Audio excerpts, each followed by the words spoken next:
This is Dr. Eric Fields, the psychologist turned weight loss coach. Today, I'm going to discuss how to retrain your brain so that you do not overreact to seemingly innocuous physical sensations. Physical sensations that you think mean you are really, really hungry, starving, but really don't mean that at all, right? Or definitely not to that degree. So, first off, let's talk about why this even happens. So, for one, I think that this is an evolutionary kind of way of reacting in the sense that whenever we think we're a little bit hungry, we may tend to get a little alarmed or anxious just because way back when, during the hunter and gathering phases of our existence, food was scarce, and if you were starting to get hungry and you hadn't caught your meal yet, that could definitely be a reason to be a little panicky.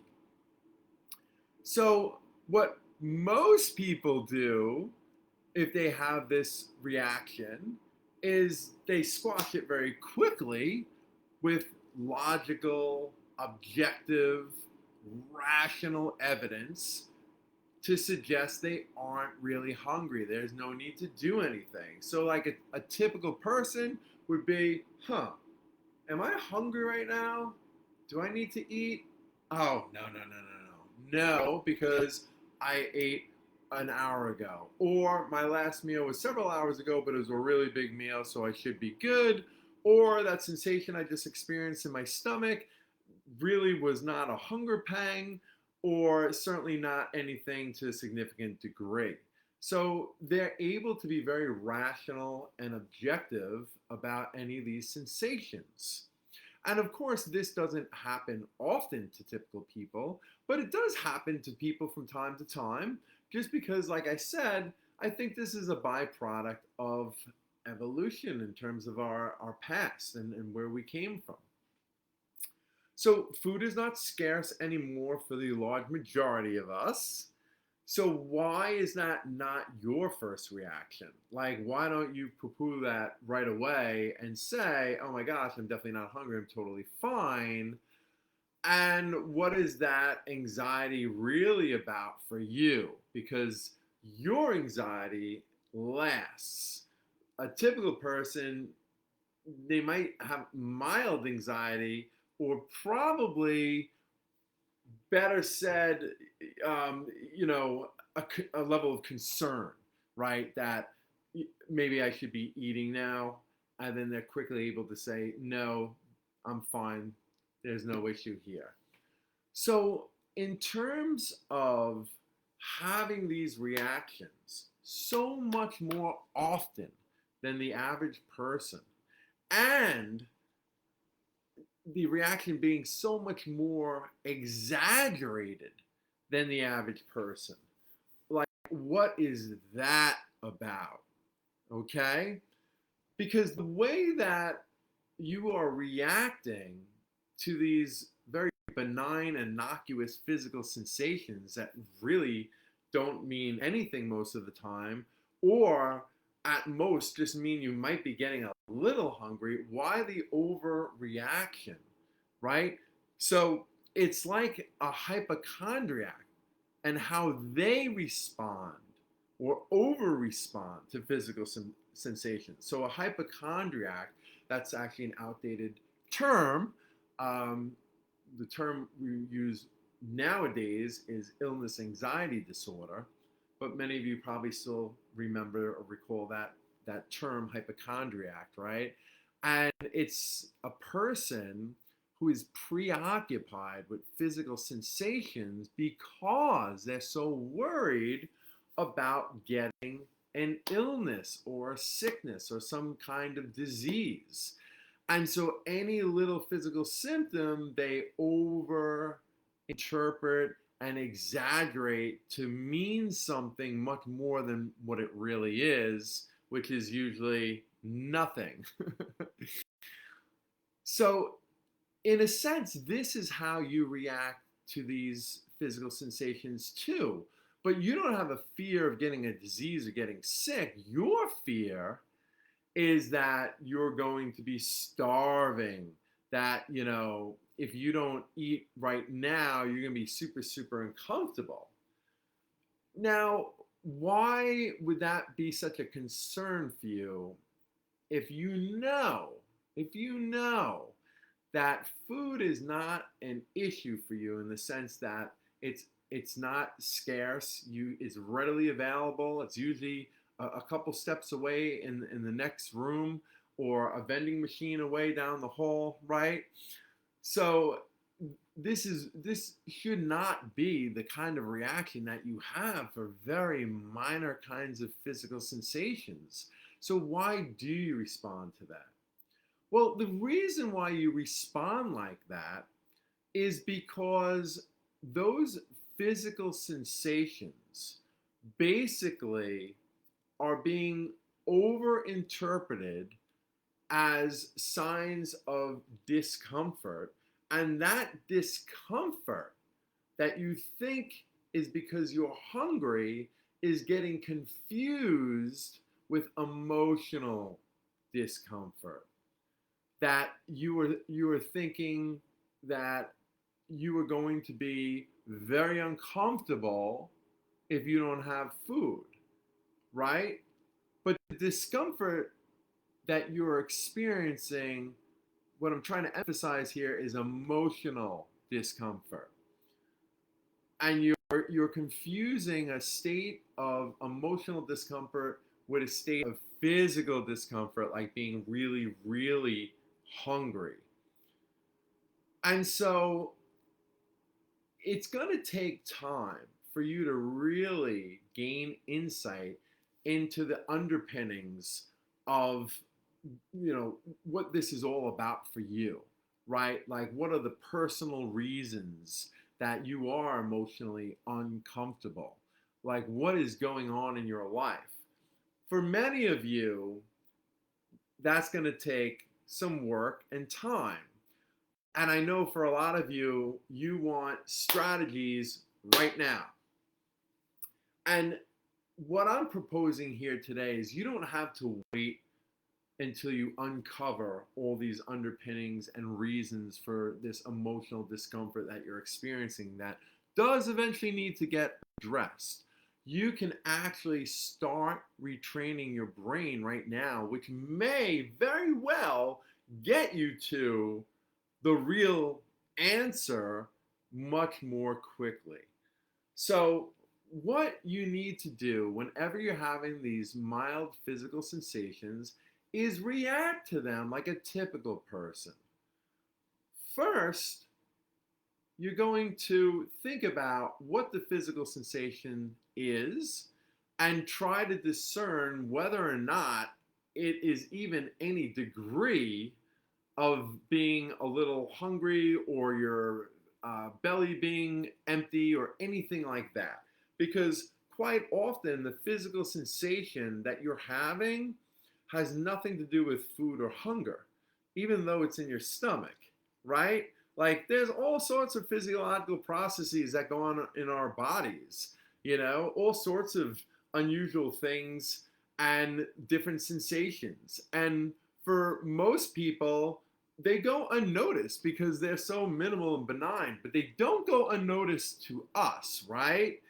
Because we are on hyper alert in terms of any signs of discomfort, and especially physical discomfort, because we're so fearful about being too hungry. And just like a hypochondriac is on hyper alert for any physical signs or symptoms that they might have a disease, we react the same way, okay? So the first thing you have to do is, am I actually experiencing like hunger pangs, or is it just like a physical sensation? If it does have to do with your belly being a little empty, the second question you have to ask is this about food, like solid food, or is this just me being thirsty? Because it very well could be you needing some water or beverage. And that's an easy enough thing to check in with, right? So after you grab some water and you've had a good amount, if you're still feeling these sensations, and you have concluded that they are indeed due to your stomach being on the empty side when it comes to solid food, then you want to start asking yourself, all right, what is the real degree of hunger here? And the way to figure that out, because most of us are not so aware of our actual state of hunger at any given time, you need to use objective evidence. So think about how long ago you ate. Think about the size of the meal you ate. Is there any evidence there to suggest that you would be ravenously hungry right now? And many times you will find that there is not. Also, look towards your future meal. How far in the future is your next meal? So many times it's only an hour or so away.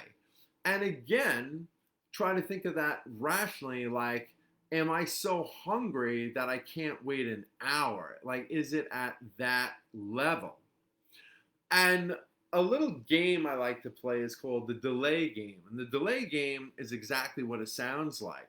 You say, you know what, let me wait until I'm done with this glass of water and see if I'm still hungry. Let me wait another 15 minutes after that and see if I'm still hungry. Let me wait another 15 minutes after that and see if I'm still hungry. Knowing at any given time you are free to eat. I mean, listen, you're free as a human being to do what you want. So you can eat whenever you want. But just try to delay it 15 minutes and see how you are.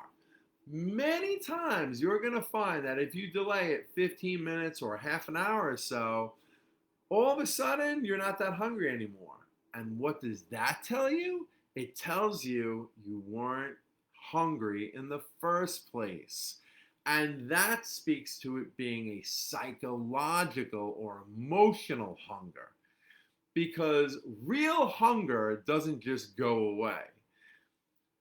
The more you do this, the more that you objectively evaluate these physical sensations and really try to identify what they truly are and the real degree of hunger that you're at or experiencing, the more you do that and then play like the delay game to really check in on those assumptions to make sure, the more you're going to be retraining your brain so that you don't overreact to these very minor, innocuous physical symptoms.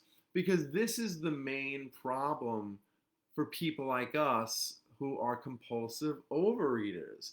And guess what, folks? This is exactly how the miracle weight loss drugs work. You know what the miracle is with them? They simply send a message to your brain that says you're not hungry. So, what I'm proposing here is that you can learn to do that on your own, just like all those other people that don't compulsively overeat and don't have weight loss issues. You can do it too. It just takes a little bit more time and effort. And you might say, well, why would I want to go through the time and effort if I can just do a weight loss drug? Because wouldn't it be better if you could do it on your own? And like what I was saying in a previous video about the weight loss drugs not solving all your problems, what do you think the big difference is between having a drug tell us we're not hungry and having us tell ourselves we're not hungry? You know what the big difference is? The big difference is in the latter situation, when we're telling ourselves that we're not hungry and we're controlling our hunger cues and signals, we are feeling more in control, period, as a human being. We're feeling more in control of our lives. we're feeling more competent. And that means we're going to be experiencing greater self esteem. And no weight loss drug is going to help you with self esteem. Only you can do that for yourself. You can do it with the help of a professional or a coach or a therapist, but at the end of the day, it's going to have to come from the work that you do. And this kind of work, even if it's just on the surface level of retraining your brain in terms of how to respond to these hunger cues or sensations, you're going to find that it is going to have a very significant impact on just your overall view of yourself, your self concept, feelings of being competent in life. It's really, really life changing if you can do this and practice it on a regular, consistent basis. And I would say if you do that, a month or maybe a couple months from now, you are going to be in quite a different place. Again, not only with not compulsively overeating anymore, but also with losing the weight and feeling really good about you because you did it, not some external thing like a weight loss drug. And again, I always want to throw this caveat out there. I am not against the weight loss drugs as long as they're used appropriately. If they're used to give you a head start or a jump start rather, in terms of your motivation, that's great. Or in terms of just getting on a weight loss plan or getting on, the right weight loss track, that's fine. But if you think that they're going to solve all your issues, you're going to be very, very disappointed. Lastly, and I kind of alluded to this before, the great thing about doing this exercise is that you can very well, by doing this exercise, find out the real reasons for this overreaction to this physical discomfort or emotional discomfort. Like the real reason that you compulsively overeat and turn to food for nurturance, security, to help cope with any kinds of personal issues. You're going to find the real issue a lot more quickly doing this exercise. And that's kind of like the long-term benefit. But the short-term benefit is you start gaining control of your compulsive overeating right away. If you need help doing this, please reach out to me. I hope you found this video helpful.